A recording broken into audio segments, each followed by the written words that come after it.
চলতি বছরের নবম শ্রেণীর বাংলা বিষয়ের বার্ষিক সামষ্টিক মূল্যায়নের একটি নমুনা প্রশ্নে স্থান পেয়েছে সরকারি চাকরিতে কোটা সংস্কার আন্দোলনে নিহত রংপুরের বেগম রোকেয়া বিশ্ববিদ্যালয়ের ছাত্র আবু সাইদের প্রসঙ্গ। এতে আবু সাইদের একটি ইলাস্ট্রেশন দিয়ে শিক্ষার্থীদের কাছে দুটি প্রশ্নের উত্তর জানতে চাওয়া হয়েছে। বুধবার জাতীয় শিক্ষাক্রম ও পাঠ্যপুস্তক বোর্ডের ওয়েবসাইটে মূল্যায়ন নির্দেশিকাটি প্রকাশ করা হয়েছে। এই নমুনা প্রশ্ন মাথায় রেখে বিদ্যালয়গুলো নিজেদের মতো করে প্রশ্নপত্র প্রণয়ন করবে।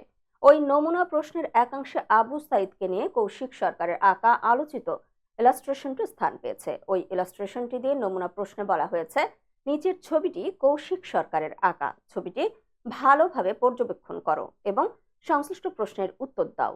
ক, ছবির বিষয় এবং চিত্রশিল্পী বা চিত্রগ্রাহকের দৃষ্টিভঙ্গি বর্ণনা করো। খ, ছবিটি স্মৃতিস্তম্ভ কবিতার মূল চেতনা তুলে ধরে কি?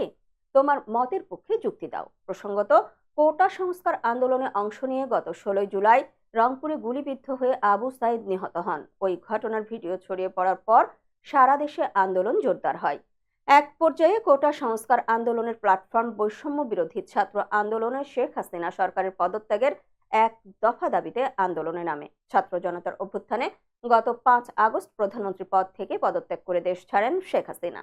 এরপর 8 আগস্ট ডক্টর মোহাম্মদ ইউনূসের নেতৃত্বে অন্তর্বর্তী সরকার গঠিত হয়।